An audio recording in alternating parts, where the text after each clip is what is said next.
Muito boa noite. Programa Centros de hoje vamos falar sobre a 17ª MEP, Mostra de Ensino, Extensão e Pesquisa aqui da Univates, logo após a abertura do programa.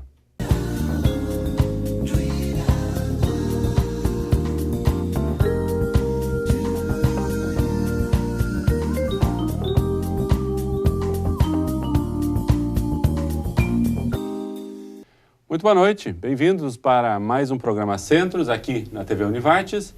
Vamos falar então sobre a 17ª MEP, Mostra de Ensino, Extensão e Pesquisa da Univates.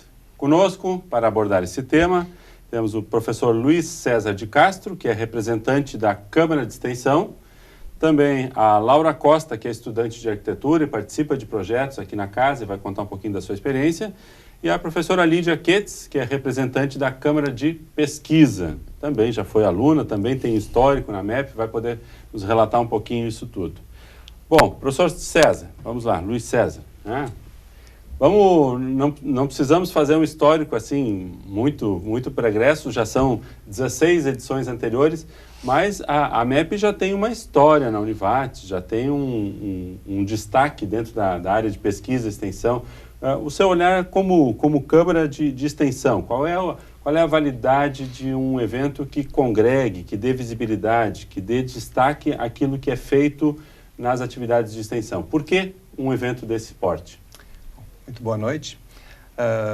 A mostra, então, de ensino, extensão e pesquisa, como bem disse, na 17ª edição agora, já tivemos 16 passadas, né? Ela tem um grande objetivo que é fomentar a apresentação e, consequentemente, estimular novos trabalhos, tanto de cunho científico como, inclusive, cultural. Então, assim navegamos na extensão, na pesquisa, no ensino. E, através desse grande objetivo de promover esse tipo de atividade e que esses trabalhos sejam apresentados, a gente procura estabelecer o que a gente chama de interação, tanto entre professores como estudantes e aqueles demais da sociedade que, porventura, vêm e gostariam de participar do evento assistindo.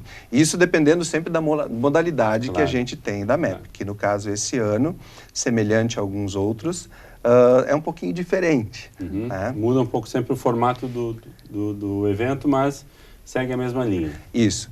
Bom, inclusive, falando então em formato, para a gente não se perder muito nos números, eu fiz uma pequena cola aqui com nossos dados. Sim. Então, a MEP esse ano, ela vai de 5 a 9 de outubro, certo. É a 17ª, né? Nós reunimos, então, um total de trabalhos inscritos de 437 trabalhos. Já todos eles inscritos e pré-selecionados para participarem. Houve um prazo para isso, né? Exatamente. E, encerrado o prazo, as avaliações, nós tivemos 392 trabalhos aprovados. Certo. Então, esses trabalhos estão aprovados para participar das apresentações. Desses 437 inscritos, 9 são, inclusive, de outras instituições de ensino superior, certo. Que a gente também abre para outras... processo de troca e... Né? Isso, para outras instituições. Então, conforme esse nosso cronograma que foi estabelecido, né, todos os centros, inclusive as instituições de fora, elas tiveram até o dia 24 de agosto para indicação de disciplinas, inclusive, aonde serão apresentadas. Certo, de acordo com o perfil dos projetos, vão ser distribuídos em disciplinas que têm pertinência. E cabe, então, aos centros fazer a distribuição das disciplinas de acordo com os temas dos trabalhos. Okay. Por que disciplinas? Porque justamente é dentro dessas disciplinas é que a gente tem as apresentações dos trabalhos. Então, do dia 24 de agosto até o dia 31, né, de agosto, então será divulgado através do site quais serão as locais. Disciplinas. Perfeito. Isso. Deixa eu, antes da gente aprofundar aí a agenda desse ano, vamos voltar para uma questão que eu acho que é importante. Às vezes a gente fala muito, uma instituição de ensino como a Univates, ela trabalha muito dentro daqueles tripés, né, de ensino, extensão e pesquisa. Isso. Mas vamos aproveitar o caráter didático e pedagógico do nosso programa Centros aqui. Certo. Por favor, nos explique um pouquinho o que é extensão. Certo. Qual é a definição, qual é a importância de extensão dentro desse tripé? Muito interessante fazer essa pergunta, porque esse é um conceito que atualmente na casa ele está em discussão, para que a gente realmente chegue a um conceito que a casa entende como seu conceito de extensão. Claro. Mas existem, obviamente, elementos mínimos. E esses elementos mínimos, que são de extrema importância de constar nesse conceito de extensão, envolvem o estudante, envolvem os professores, obviamente, e envolve a comunidade. E na construção de um projeto, por exemplo, de extensão, tem que se ter a visibilidade destes atores. Então, minimamente esses atores envolvidos, eles devem promover uma interação no sentido de que eles consigam ter benefícios, todos eles. E além deste conceito, ou melhor, além desses benefícios, a gente tem que pensar em outros conceitos que a extensão tem como potencial. Exemplo, no âmbito do ensino e no âmbito da pesquisa, o que significa dizer que um trabalho ou um projeto vinculado a um programa de extensão, ele tem o potencial de ser utilizado em âmbito de sala de aula, ou extrapolado para a sala de aula no conceito de ensino, assim como é potente para o desenvolvimento da pesquisa. Certo. Então, Ele cria um ambiente, que aí a gente vai falar um pouquinho mais sobre pesquisa logo. Isso. Ele cria um ambiente para o desenvolvimento da pesquisa, porque está ali contextualizado essa interação permitindo. Por favor, já vamos... Boa noite, então. Entendendo a pesquisa como uma possibilidade de buscar algo, buscar uma informação, de construir um conceito sobre a realidade, né? Acho que essa é a proposta, por isso essa indissociabilidade, de poder pensar o quanto a instituição formadora está voltando também para a comunidade, também está voltando para melhora da vida das pessoas e se aproximando, né? Acho que o Luiz tocou sobre isso também, romper com os muros da instituição e voltar para a comunidade, né? Uma aproximação entre os dois. E por isso a questão da Câmara de Pesquisa está envolvida também, né?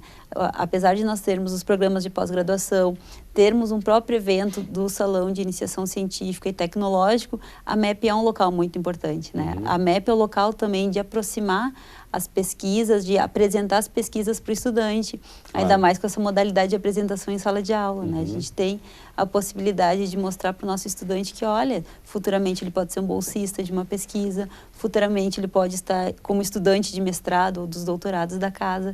Então, é essa aproximação de uma maneira geral para o nosso público externo e também para a qualificação do nosso ensino. Né? E, em última instância, eu digo sempre que é importante que haja visibilidade, haja divulgação daquilo que se faz, né? Quer dizer, não só como estímulo, mas também como uma forma de relatório, como uma forma de realmente prestar contas. De devolver para a comunidade, né? Acho que a gente fala muito sobre isso, a pesquisa, algo que volte para a comunidade e que possa melhorar a qualidade de vida. De uma maneira geral, pensando alimento, pensando tecnologia, pensando a saúde, pensando a urbanização, né? Então, acho que essa é justamente a proposta da instituição. E esse nosso vínculo comunitário, ele é fundamental para isso, né? Então, a gente tem tido, assim, um espaço de evolução, um espaço de poder trocar com a comunidade. Deixa eu aproveitar também lhe fazer um questionamento com relação especificamente à área da pesquisa. Há um senso comum de que instituições de ensino de grande porte, principalmente as federais, grandes centros de ensino, trabalham muito mais com a pesquisa básica. E que instituições de menor porte ou mais locais, que seria o caso de um olhar mais aplicado regionalmente, como o caso da Univates, trabalharia mais com a pesquisa aplicada, os conceitos essenciais pesquisados e aí trazidos para a realidade. Mas hoje, com os mestrados e doutorados, a Univates já não está mais nessa relação só de pesquisa aplicada, né? Ela já faz um salto de transição, né? Não, com os nossos programas de mestrado e doutorado, a gente já tem pesquisas que têm fundamentado mais esse conhecimento mais de base para desenvolvimento, inclusive, de outras tecnologias, pensando as tecnologias no sentido de melhoria da qualidade em relação à biotecnologia, em relação ao ambiente de desenvolvimento. Então, a gente já tem, em relação à educação e às ciências exatas, a gente já tem essa pesquisa mais de base para a melhora, né? E se a gente pensar, inclusive, as áreas que ainda estão desenvolvendo os mestrados e pós-graduação, também a gente já vem aplicando e construindo outros tipos de pesquisa, já pensando assim, bom, como poder se tornar uma referência em algumas áreas, né? Sim. E uma das que a gente hoje é referência é a área de alimentos, Claro. de uma forma já bastante conhecida na região, né? Sim. Então, a gente também vê a evolução da instituição nesse sentido, em relação à pesquisa também. E, naturalmente, acho que isso é reconhecido e tem uma lógica, né, de que boa parte das nossas pesquisas hoje tem um vínculo com os nossos programas de mestrado e doutorado. Mas há também eventuais pesquisas que se realizam fora dos programas, né? Sim, sim. Hoje a gente tem outras pesquisas, como, por exemplo, da área da saúde, né? A saúde hoje não conta com programa de pós-graduação, mas nós temos dois projetos de pesquisa que são desenvolvidos por um grupo de pesquisadores em relação às condições crônicas e às tecnologias de saúde. Então, a gente também vem desenvolvendo e aplicando e principalmente voltando para a comunidade pensar sobre a sua saúde, né? Então, a gente também vem desenvolvendo nessa área as pesquisas também. Claro, ótimo. Laura, só para uma pequena introdução, tu participas de um projeto especificamente na tua área, como é que é isso? Sim, primeiramente, boa noite a todos. Sim, eu participo de um projeto daqui da Univates que é vinculado com o curso de Arquitetura e Urbanismo e também de Design. A gente atua, que nem o Luiz falou, a professora Lídia também, diretamente com a comunidade, trazendo aquela interação. Então, a gente leva saberes para o aluno lá na escola e também agrega valores com eles. Então, há essa troca de experiência, sim, dentro do projeto em que eu atuo. Certo. E também eu participo da MEP nesse ano, então, que vai ocorrer a 17ª edição. É só a MEP? Tem salão de iniciação? Posteriormente. Não vai ser em paralelo? Não vai ser. Não, tem um salão de extensão também, que vai acontecer dentro dos projetos de extensão. E daí vincula também alunos de outras graduações aqui da região e também aqui da Univates. E o salão de iniciação científica e tecnológica. Certo. Isso. Também é posterior? Posterior, isso. Certo, perfeito. Ok, feita a nossa introdução, terminamos o nosso primeiro bloco, já voltamos para o segundo bloco, onde entraremos aí nos detalhes e vamos mais a fundo nessa sua lista aí de números, professor. Após o intervalo, já voltamos.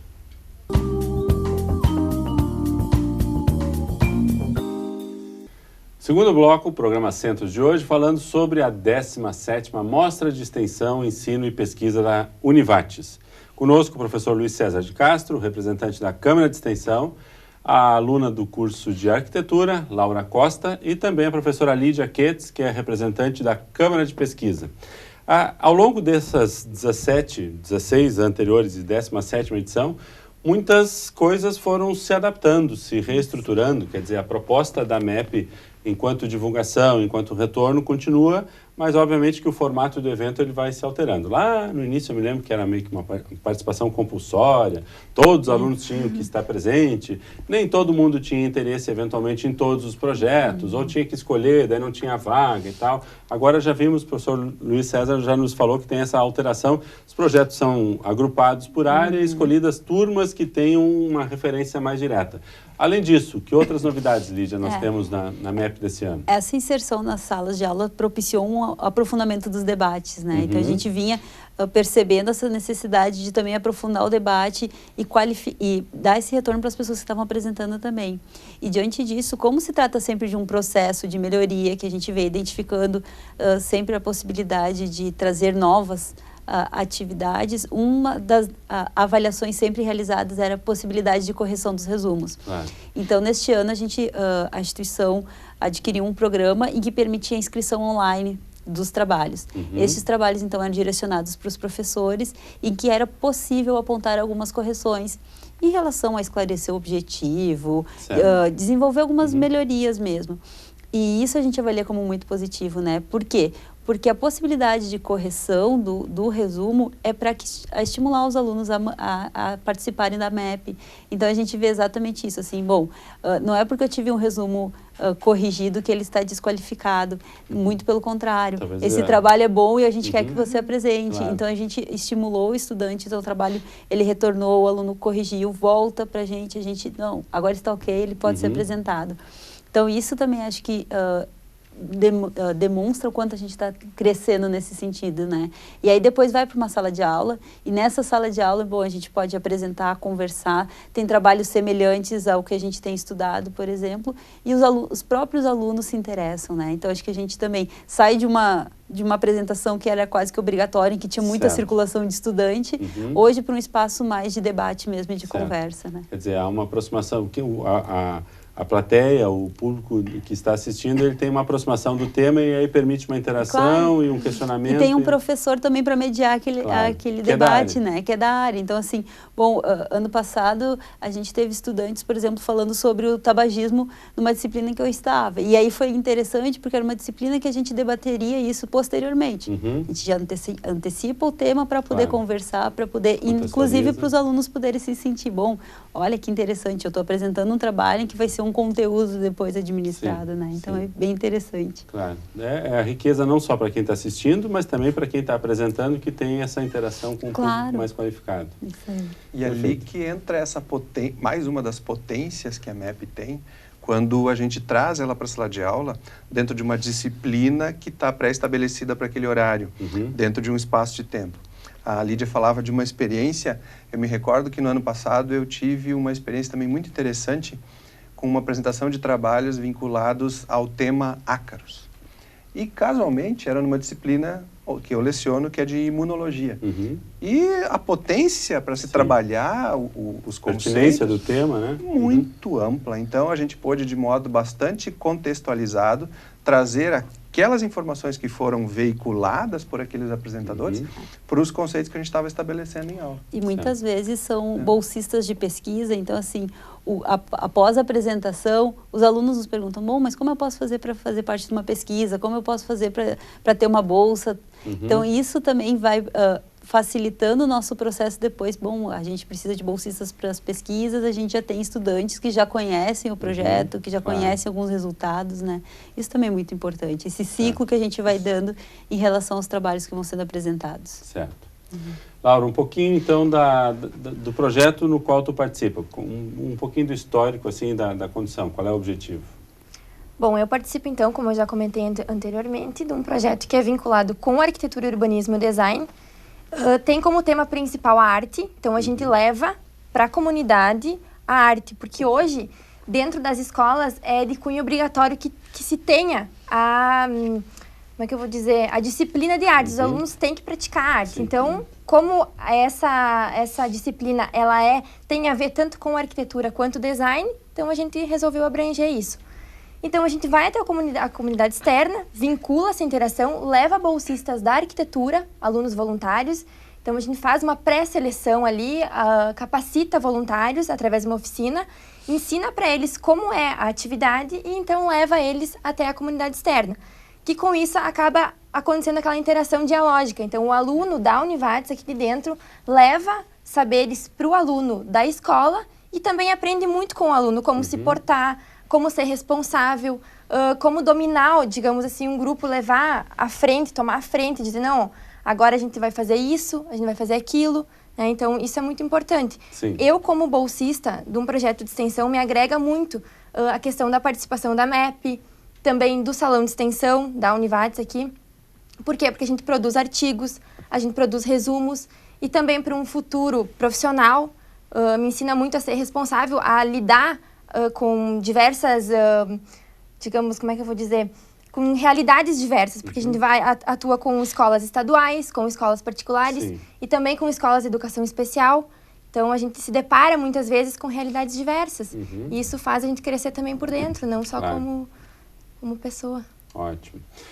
Pergunta agora aos professores. Vocês acham que o aluno que participa de um projeto de extensão ou de pesquisa, ele naturalmente fica com aquela preparação, com aquela instigação para ir para um mestrado e doutorado na sequência? Olha, obviamente que é uma pressão que a pesquisa faz, é uma pressão que a extensão faz.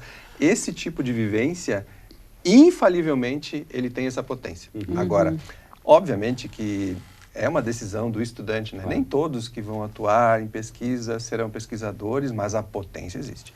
Nem todos que trabalham em extensão vão ser docentes lá no futuro, mas a potência existe. Acho que a grande vantagem da participação nesse tipo de bolsa e inserção é o olhar investigativo de uma maneira geral, né? Certo. Então, assim, se não for um pesquisador ou se não for um docente, pelo menos vai ser alguém que vai ter sempre observando a sua realidade. E isso para a vida profissional é um diferencial. A gente Uma capacidade crítica diferenciada. Exatamente. E acho que essa é a potência também, né? Se não for para a área da pesquisa, pelo menos qualifica, pelo menos não, né? Mas qualifica a atuação profissional também. Né? Não é à toa que a formação, ela tem esses pilares. A pesquisa, a extensão e o ensino, isso não são expressões usadas à toa. Sim, porque elas conseguem ajudar a construir um profissional que realmente a sociedade precisa. E esse é o papel da universidade. Claro. A gente entende a limitação de tempo e de capacidade de dedicação para um aluno que trabalha o dia inteiro, que vem só para estudar. Daqui a pouco ele não vai poder ter a mesma inserção num projeto de extensão ou de pesquisa, mas o ideal é que o aluno tivesse essa capacidade de articular situações diferentes, experiências diferentes, ao menos periodicamente ao longo dos 4, 5, 6 anos que ele está aqui, e criasse essa proximidade com outras realidades, né? Mas essa leitura a Univates faz. E a Univates, ela tem estimulado também os docentes a mudanças na sua forma de atuação enquanto docentes. E ela tem estimulado, não só na recomendação, ela tem fomentado a formação de docentes, inclusive multiplicadores dessas novas formas, que não são tão novas. Na verdade, a gente dá um novo nome, né? Mas que são métodos que permitem uma participação maior do estudante. E aí recebem o status de metodologias ativas de aprendizagem. Então, não é só no âmbito da pesquisa formatada, específica, e que acontece fora da sala de aula, que se estabelece o processo investigativo, mas no próprio processo do ensino, aonde o outro processo, que é a aprendizagem, ele se consolida através de métodos. A partir do momento das metodologias ativas, onde o aluno ele toma para si a responsabilidade de auxiliar a procurar, construir, né, desenvolver o conhecimento e não só recebê-lo. E isso é olhar investigativo, isso é pesquisa. Quer dizer, a própria sala de aula enquanto ensino, ela pode ser um ambiente de extensão e pesquisa. Hoje a gente tem, para se ter uma ideia, no Centro de Ciências Biológicas e da Saúde, hoje a gente tem pelo menos 130 alunos desenvolvendo práticas na rede municipal de saúde de Lajeado, dentre os estágios obrigatórios e aulas práticas. Então, esses alunos também estão na MEP apresentando. Né? Então, é isso que a gente quer. A gente quer que o nosso estudante esteja desenvolvendo atividades na comunidade, voltando, estudando, pesquisando e apresentando e socializando também com os outros. Né? Então, a gente, é essa indissociabilidade que a gente tem buscado quanto ensino também. Laura, tu te sente convidada? Como é que tu vê assim, a continuidade da tua formação? Claro, tu ainda está em pleno curso, mas gosta, curte, quer dizer, tu acha que assim, puxa, fazer um mestrado um dia é uma opção legal ou não, essa experiência é para melhor reconhecer mercado e eu vou ser arquiteta de escritório? Não, muito pelo contrário, eu pretendo sim seguir uma carreira acadêmica, até foi esse um dos motivos que me fez entrar para uma bolsa, para um projeto de extensão, e eu acho que a arquitetura não que ela não traga muito a parte da escrita, mas eu acho que aqui no projeto de extensão, para mim, teve muita experiência. Eu aprendi a escrever, isso me fez a perceber como é atuar lá na comunidade, a se portar na frente dos alunos, a apresentar. Porque no salão de extensão tu tem que saber falar, tu tem que saber como expor as ideias para os alunos, explicar. Então isso é muito importante, me agregou muito como experiência ser bolsista. E sim, eu pretendo seguir a carreira acadêmica. A pressão já está fazendo resultado. Ok. Estamos encerrando nosso segundo bloco. Já voltamos logo mais com o terceiro bloco do nosso programa Centros de hoje.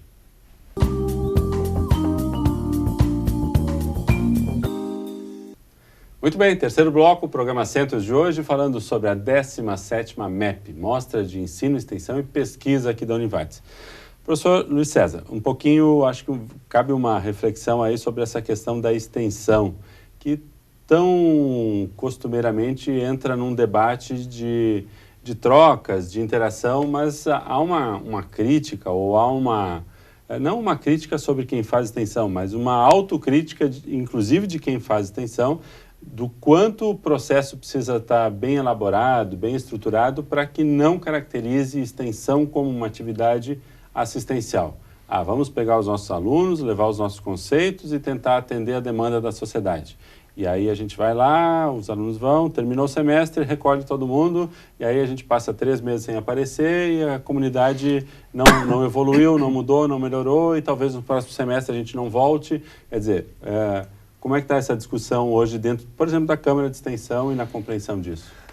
Começando por essa expressão muito simples do assistencialismo, quando se pensa em extensão com este olhar, com certeza a gente perde o olhar daquilo que realmente a sociedade precisa. Explicando, tu deste ali o exemplo de que a gente poderia se mover a um grupo na sociedade, atuar no meio desse grupo e, ao nos retirarmos para um intervalo de 3 meses, por exemplo, de férias, verão, por exemplo, essa sociedade não sofre transformação. Muito pelo contrário, ela fica dependente daquilo e não sabe como lidar. Sim, né? Carente do serviço. Aí que está. Então, o que aconteceu durante esse processo? Provavelmente, quem atuou nesse processo ou não fez a leitura adequada da necessidade real que aquelas pessoas tinham, que aquela comunidade tinha, daquele grupo, ou, mesmo fazendo a leitura, não houve aquele movimento também da sociedade entendendo que o que estava sendo levado era uma situação de potencialidade de autocuidado, no caso da saúde, por exemplo, e se torna dependente. Então, essa palavra assistencialismo, ela tem uma via é dupla. Claro. Tanto aquele que tem uma expectativa em receber, como aquele que tem uma expectativa em dar, acaba criando uma confusão. Mas extensão não é isso. Por que as instituições de ensino superior, elas se colocam a fazer extensão? Em primeiro lugar, é uma necessidade legal. E agora mais ainda, onde nós temos um prazo de uns 9 anos ainda, de implantar dentro dos cursos de graduação 10% da carga horária em atividades de extensão. Então... Isso é orientação do MEC. Exato. Isso vem como uma pressão para as instituições de ensino. E, muito bem, a Univates não esperou passar 8 anos para começar a pensar nisso. A Univates participou do processo e já vinha se preocupando antes, já vinha alertando para essa possibilidade e vinha tentando reconceituar a extensão. E agora mais ainda. Então, a palavra assistencialismo, ela deve sumir, inclusive, do imaginário de quem, pelo menos, trabalha dentro da instituição de ensino. Por quê? Porque, a partir do momento em que nós reconceituarmos extensão, e aqui na instituição ela passar a ser entendida, onde nós temos esse movimento entre docente, estudante voluntário, bolsista, e a sociedade, nós vamos ter que ter projetos que sejam dinâmicos nessa relação, de modo que suma essa ideia de assistencialismo. Imagino que o conceito ou a ideia seja de que, ao final do projeto ou ao longo do projeto, todos sejam modificados. Todos. O estudante, ele deve encontrar na extensão aquilo, eu gosto dessa palavra, né? A potência do aprendizado e da modificação interna, que constitui, na verdade, um processo de aprendizado. Né? Da mesma forma como que ele constrói modificação de si mesmo na pesquisa, onde ele cria o olhar investigativo, como a Lídia mencionava, né? E que a Laura testemunhava, né? E através daquela interação, daquele espaço dito de extensão, ele consiga, então, efetivamente construir aprendizado, construir uma modificação de si mesmo e saber interagir, então, com essa comunidade de acordo com as suas reais necessidades. E essas reais necessidades, elas são muito no sentido da mudança dela mesma. E a mudança dela mesma não parte pelo processo assistencialista.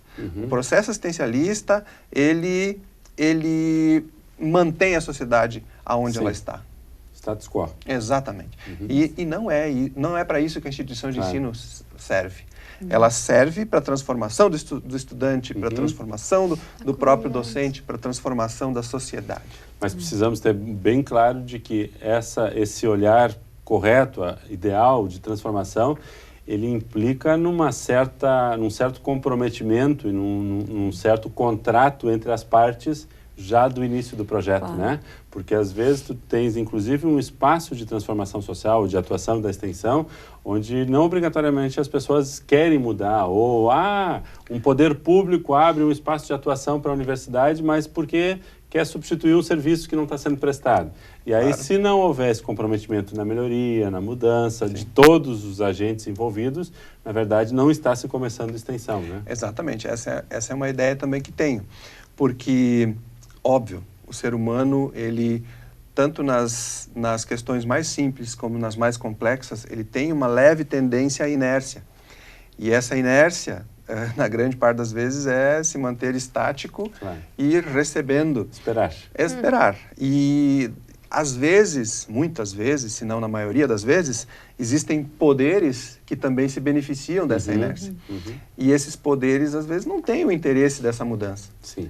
Por isso também que a instituição de ensino superior, ela tem essa obrigação de formar agentes de transformação.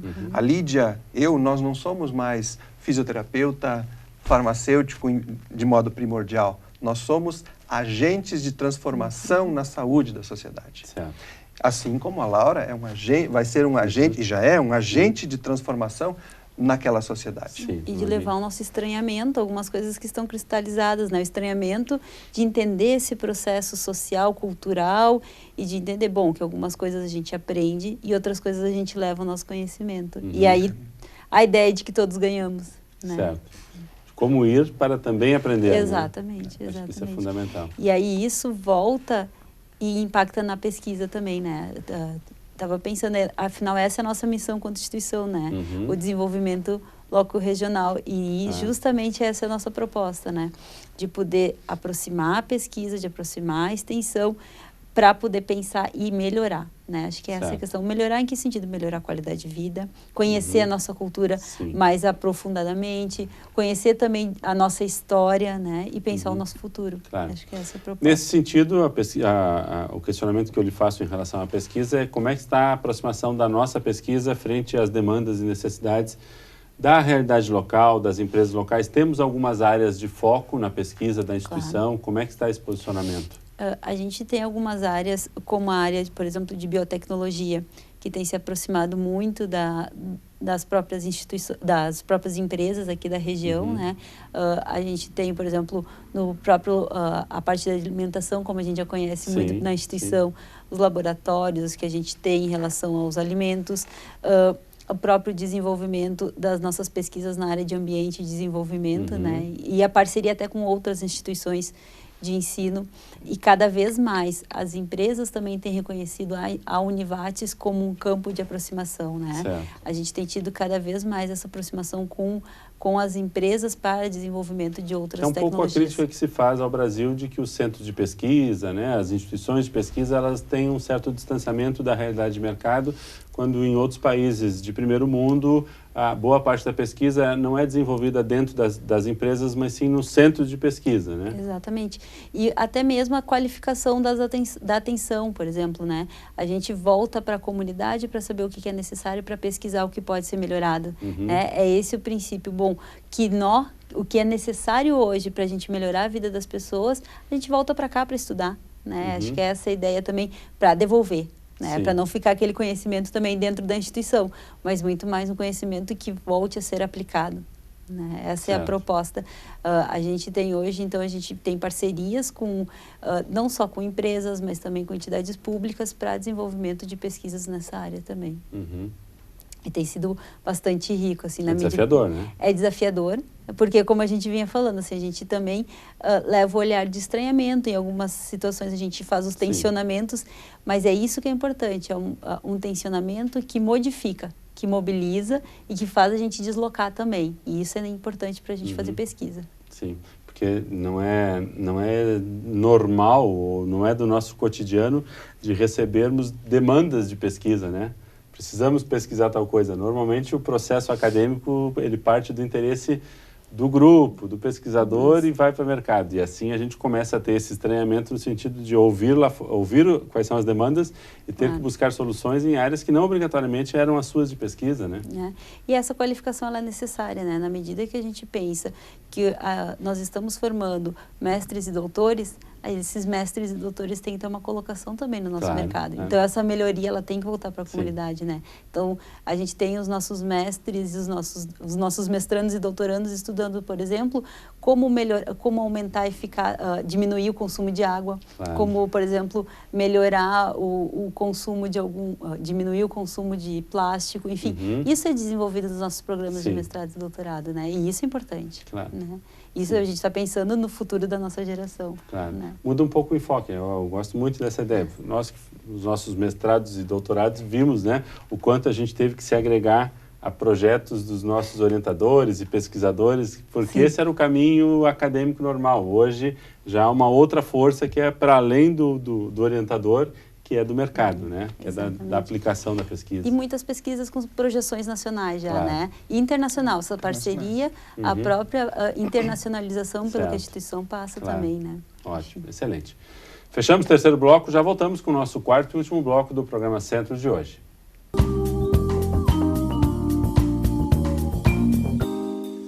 Muito bem, programa Centros, quarto e último bloco do programa de hoje, falando sobre a 17ª MEP. Tivemos aqui vários relatos de metodologia, de projetos, né, de intenções. Agora, gostaria de ouvir um pouquinho a Laura para nós sabermos se tudo isso é real, se o professor Luiz César e a professora Lídia não estavam mentindo. Como é que é a metodologia do projeto que tu trabalha? Que retorno tu tens pessoalmente e que retorno isso propõe aos alunos do próprio curso e à comunidade? Bom, inicialmente, então, a ideia do nosso projeto é garimpar voluntários dentro do curso de Arquitetura e Urbanismo e também de Design, aplicando, então, a eles uma oficina na qual eles aprendem qual é a metodologia que a gente vai usar lá na escola. Então, a gente aplica a moldar um objeto tridimensional, a gente ensina eles e, através disso, a gente vai para a comunidade, eles vão conosco, a gente aplica atividade dentro da metodologia que a gente entrega no plano de aula para o professor. Existe aquela questão da interação dialógica, que é o aluno da Univates, que seria o nosso voluntário, e alunos da escola. Então, teria ele como mestre da ação. Certo. Então, isso acaba gerando a interação dialógica, que seria, como já foi comentado, a troca de experiência entre aluno graduando dos cursos aqui da Univates e do aluno da escola. Então, isso sim, há um retorno muito grande, até a gente entra em contato após a atividade com a escola, para ver o que agregou aos alunos. Se teve alguma modificação no ensino, se teve algum impacto para eles, para os alunos. E também a gente contata os nossos voluntários. O que foi bom para ti? Se agregou alguma coisa, algum valor, isso. Alguma experiência nova, que eu acredito que sim, tivemos bons retornos. Certo. E para mim, como bolsista, como eu já mencionei, agrega em vários aspectos, tanto como acadêmica, quanto futura profissional, quanto futura acadêmica, num futuro mestrado. Então, agrega muito tanto para o aluno da escola, quanto para mim, quanto para o professor envolvido e também para o bolsista voluntário. Eu imagino que a tua relação com o conteúdo, não só com o conteúdo do projeto, mas com o material de ensino, né, o material de estudo do dia a dia muda, né? Porque um aluno que tem envolvimento com um projeto, seja de extensão ou de pesquisa, ele passa a ter outro olhar sobre aquele conteúdo da sala de aula, né? E isso que a Laura estava falando também é importante pontuar, né? Ela já tem uma ideia de que depois possa fazer um mestrado, depois fazer um doutorado. Então, hoje, ela sendo bolsista de extensão já vai pontuar para depois uma futura seleção. Então, isso é importante também. Qualifica também para que depois ela entre e já conheça, né? Já conheça um pouquinho da realidade, pensar num futuro projeto de mestrado, enfim. É isso que é importante também, o nosso estudante buscando essa qualificação ainda maior, né? Acho que isso a gente também tem que pontuar. Né? Com certeza serão alunos de mestrado e doutorado muito melhores do que nós fomos, que tivemos que aprender ali no mestrado e doutorado alguma coisa que já vem... Que ela já vai tendo essa experiência, né? Acho que essa é a diferença, a gente percebe. Ela já tem desenvolvido autonomia para escrever, para pesquisar, para refletir sobre o espaço que ela está atuando. Então, isso é muito importante também, né? Perfeito. Muito bem, voltemos aos números, professor Luiz César. A MEP acontece que dias? De 5 a 9 de outubro. 5 a 9 de outubro, próximos aí.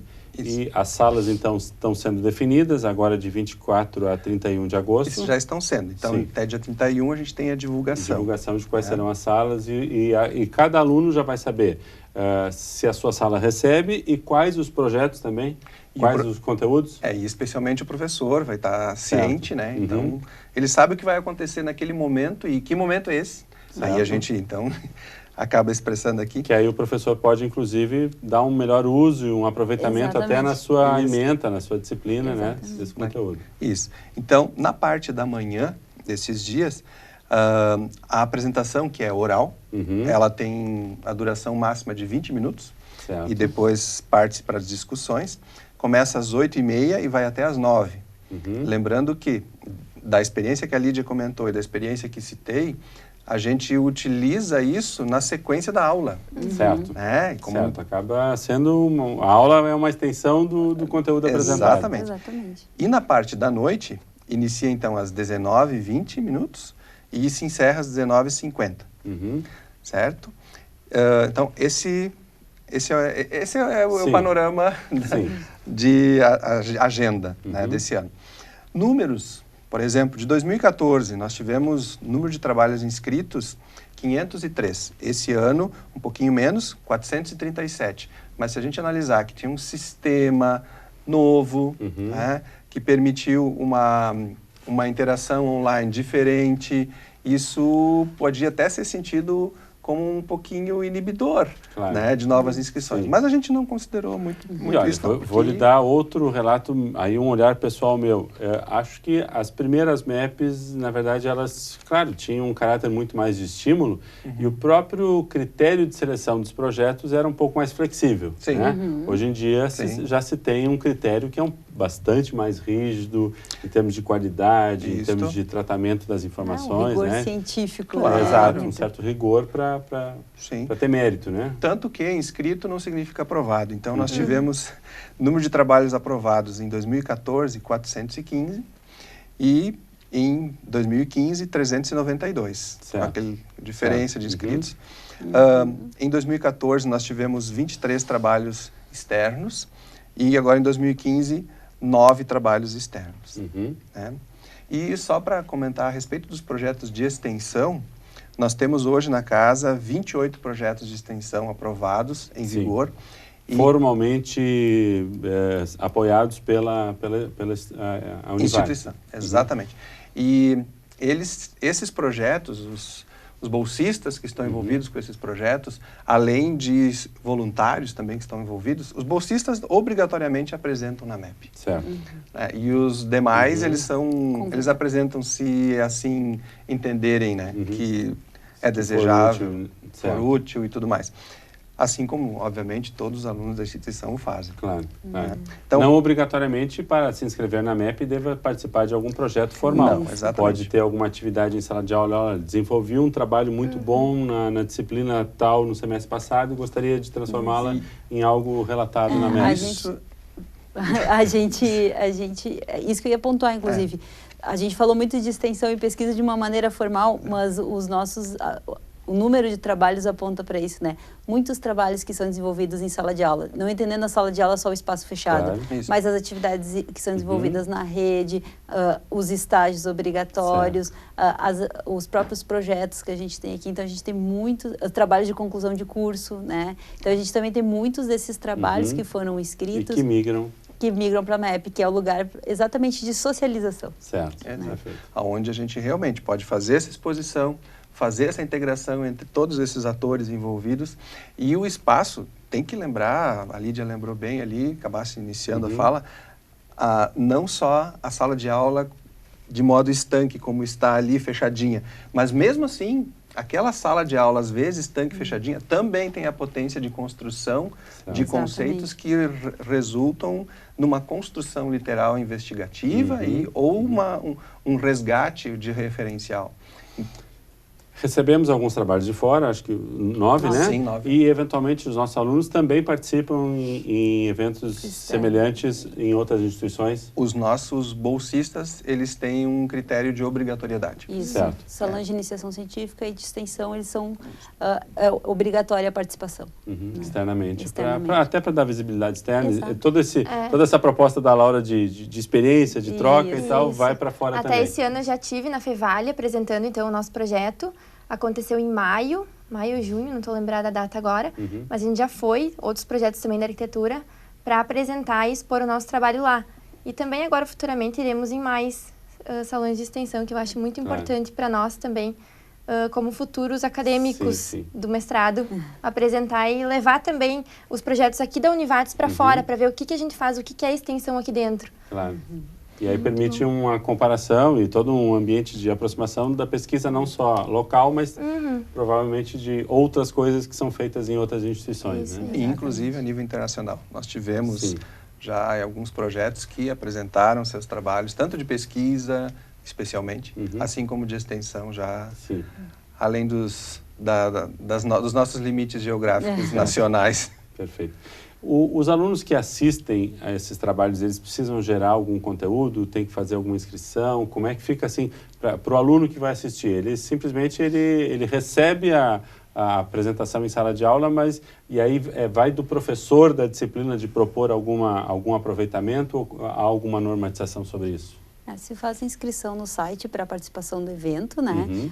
Para contar. E sim, a problematização e a construção desses trabalhos que são apresentados geralmente fica dentro da atuação do professor também. Enquanto sala de aula. Mas é um espaço de muito aproveitamento, né? Não tem como não aproveitar e não debater, né? Claro, claro. Um breve relato, nosso tempo está chegando no final. Participaste como aluna e hoje está aqui na organização como professora. Como é que foi essa transição? Acho que isso é importante ressaltar, né? O primeiro lugar que eu apresentei algum trabalho foi na MEP, né? Muitos anos atrás. Não tantos, Mas foi um desafio e eu me lembro muito bem daquela apresentação porque eu ficava imaginando assim, nossa, como é falar para 30, 40 pessoas. E hoje é um hábito, hoje isso faz parte do meu trabalho. Claro. Então, acho que é isso, assim, a MEP, ela traz justamente essa possibilidade. E não é à toa que os professores, quando os meus professores me incentivaram, e hoje a gente incentiva os alunos, né? Porque justamente essa possibilidade de se colocar à frente de uma plateia, de apresentar o que a gente constrói, traz outra formação, traz outro preparo, né? Então, a gente fala tanto para os trabalhos de conclusão de curso, para os projetos, para a apresentação, por exemplo, para uma entrevista de emprego posteriormente, a MEP traz isso, porque a gente se coloca para um público, né? Então, e também os números que não nos deixam mentir, 17 anos, né? São 300 e poucos trabalhos, 392 trabalhos aprovados. Então, é o resultado de todo o movimento que a instituição faz de investir nesse evento, né? Quer dizer, não é só o conteúdo, mas também a experiência, a maturidade que se permite ganhar aí. Com certeza, sim. E faz diferença, né? A gente faz isso para o currículo do estudante, ele é importante, para o currículo, para a instituição é importante. Então, a gente sempre convida que todos prestigiem, exatamente, porque é um evento nosso, né? Perfeito, muito bem. Agradeço a presença dos três aqui, obrigado pelas suas informações. Estaremos acompanhando a MEP, então, datas de 5 a 9 de outubro. Você está convidado também, né? Você é aluno, né? Que acompanhe as atividades nas salas de aula e no site da Univates provavelmente deve ter mais informações sobre todo o hall de atividades e salas que estarão disponíveis aí. Com isso, encerramos nosso programa Centros de hoje. Voltaremos na próxima semana com outro tema aqui no programa Centros, na TV Univates. Boa noite.